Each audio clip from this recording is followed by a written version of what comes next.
بہت سا ہم نے بچپن سے سنا ہے کہ اچھا دیکھیں گے تو اچھا سوچیں گے، اور اچھا سوچیں گے تو اچھا کریں گے.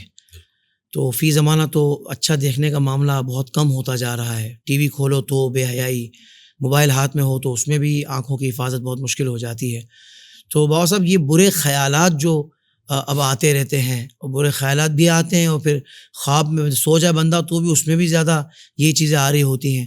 تو ان سے بچنے کے لیے بھی کوئی عمل، کوئی وظیفہ ہو تو ارشاد فرمائیں. حافظ صاحب جواب تو آپ نے خود ہی دے دیا.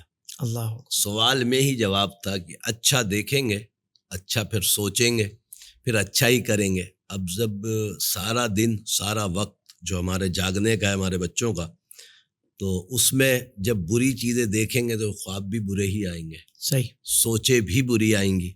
اب اچھا سوچیں گے تو انشاءاللہ سب کرم ہو جائے گا. بہرحال دنیاوی احتیاطیں تو ہر عمل، ہر وظیفے سے پہلے ضروری ہے. دنیاوی طور پر ہم اپنے آپ کو اگر اچھا کرنا چاہتے ہیں تو پہلے اپنے کردار کو بھی اچھا کریں نا. وظائف ضرور پڑھیں، وظائف سے انکار نہیں ہے، پڑھیں گے تو انشاءاللہ اس کا نتیجہ ضرور نکلے گا، مگر دلی طور پر تیار تو ہونا چاہیے نا. اب کسی آدمی سے کسی عمل کو چھڑانا ہے، وہ خود چھوڑنے کے لیے تیار ہے، تو پھر انشاءاللہ تعالیٰ امید ہے کہ اس کے وظائف بھی اس کو کام کریں گے. دل سے اس کی نیت ہی نہیں ہے، بولا بس یار صحیح ہو جاؤں کسی طرح. بھائی کیسے صحیح ہوگا؟ دل سے نیت تو کر کہ مجھے یہ عمل چھوڑنا، یہ برا عمل ہے مجھے چھوڑنا ہے، پھر اس برے عمل کے لیے وظیفہ پڑھنا ہے، تو انشاءاللہ اللہ تبارک تعالیٰ مدد فرمائے گا. یقینی طور پر دل بھی چاہتا ہے اور رب کی رضا بھی، وظائف بھی شامل ہو گئے تو انشاءاللہ ضرور بالضرور اس سے فائدہ ہوگا. ایک تو اس کے لیے میں آپ کو بتاؤں کہ یا قویوں کا ورد کیا کریں.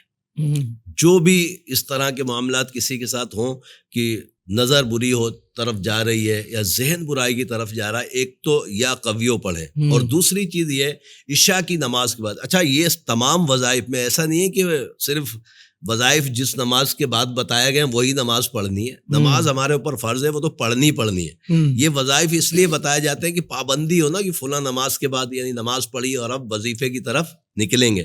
تو نماز عشاء کے بعد یا قویوں تو مستقل پڑھنا ہے. عشاء کی نماز کے بعد 100 مرتبہ صرف ایک تسبیح اٹھا لو، لا حول ولا قوت الا باللہ العلی العظیم. 100 مرتبہ پڑھ کے اپنے اگلے دن کے لیے دعا کر لو کہ رب کریم آنے والے دن کو میرے لیے رحمت بنا دے، اور میں ان تمام برائیوں سے جو ذہن میں ہے ان کو دماغ میں رکھو کہ ان سے بچنا چاہتا ہوں، بس تو میری مدد فرما دے.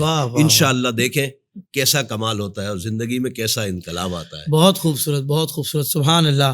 بابا صاحب اللہ آپ کو جزائے خیر عطا فرمائے. واقعی بندہ نیت کر لے کہ بھائی مجھے اب بچنا ہے انشاءاللہ، تو پھر واقعی میں کہتا ہوں کہ اس کے راستے کھل جاتے ہیں. خود ہی اللہ پاک اس کی ایسی مدد فرماتا ہے کہ وہ خود ہی اس کا ذہن بن جاتا ہے.